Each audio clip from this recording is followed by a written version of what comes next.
This is the Bugatti Veyron Supersport.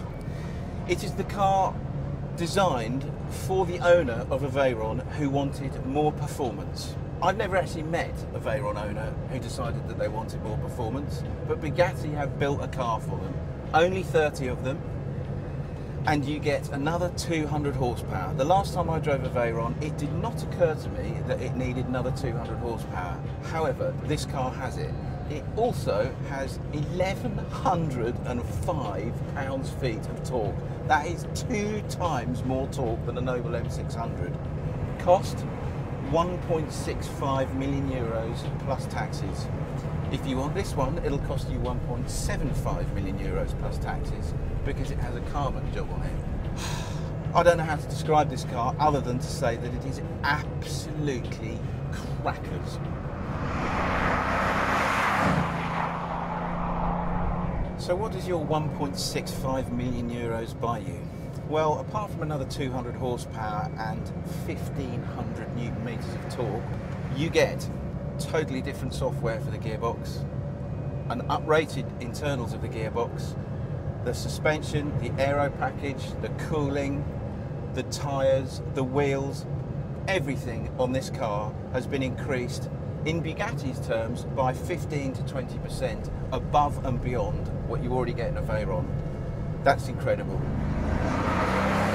The way this car accelerates is absolutely mind-blowing. However fast you think it's going to be, double it, add 60 and you might just be about there, and it's the torque. Get a load of this.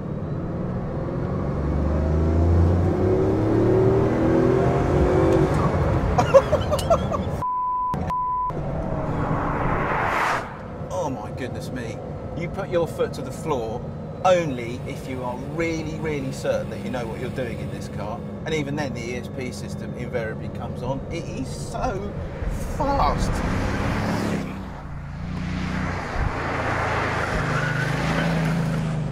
The steering, there's just a teeny bit of debate within Bugatti as to whether it should be a little bit heavier and a little bit more precise just off centre. At the moment it's really light, very accurate, you know exactly where you are. But there's just a couple of engineers that we've spoken to who, if they were given their ideal choice, they'd make it a little bit more definitive on centre. And I have to say, I agree with them. The steering is good, but it's not gorgeous. You know, you look at the power and performance of this thing and you expect it to be completely bonkers in every way. But you know what the biggest surprise of all is?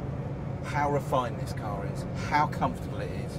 Bugatti says it is as refined and comfortable as a Bentley GT, and you are not going to argue with them. It really is that relaxed to drive. You just don't expect that from a car this fast, this nuts.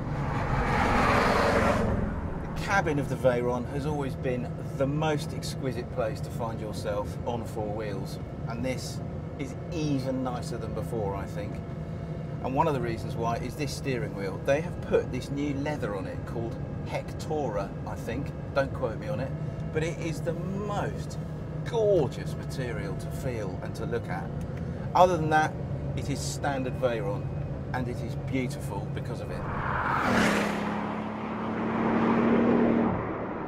So, is there anything that I don't like about this car?